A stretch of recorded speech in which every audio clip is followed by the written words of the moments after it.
सुग्रीव और बाली का युद्ध प्राचीन काल में किष्किंधा नगरी पर वानरराज बाली का शासन था।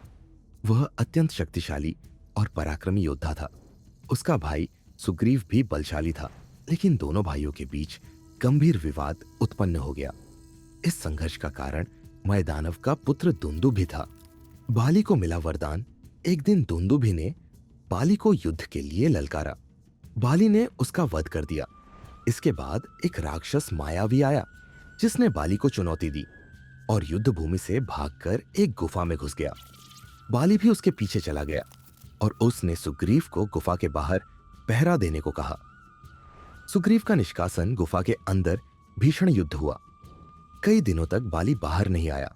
गुफा से रक्त बहने लगा, जिससे सुग्रीव को लगा कि बाली मारा गया है।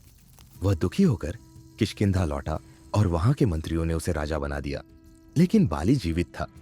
जब वह लौटा तो सुग्रीव को राजगद्दी पर देखकर उसे विश्वासघात का अनुभव हुआ और उसने सुग्रीव को राज्य से निष्कासित कर दिया।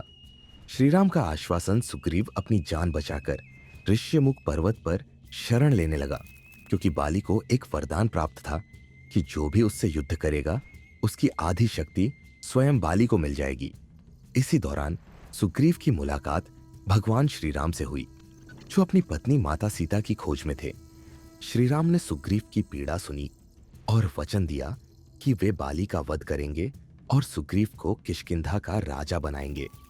बाली और सुग्रीव का महायुद्ध श्रीराम की योजना के अनुसार सुग्रीव ने बाली को युद्ध के लिए ललकारा।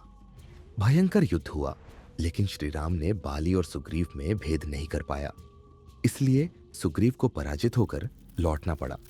फिर श्रीराम ने सुग्रीव को गले में एक फूलों की माला पहनने का सुझाव दिया। दूसरी बार जब युद्ध हुआ तो श्रीराम ने पेड़ की ओट से अपने दिव्य बाण से बाली का वध कर दिया। बाली का पश्चाताप और श्रीराम का उपदेश। बाली ने मृत्युशैया पर श्रीराम से पूछा कि उन्होंने छिपकर वार क्यों किया। श्रीराम ने समझाया कि वह अधर्म कर रहे थे और अपने भाई पर अन्याय कर रहे थे। बाली को अपनी गलती का एहसास हुआ और उसने अपने पुत्र अंगद को सुग्रीव की सेवा में रहने का आदेश दिया। बाली का अंत होते ही सुग्रीव को किष्किंधा का राजा बना दिया गया और श्रीराम ने अपना वचन पूरा किया।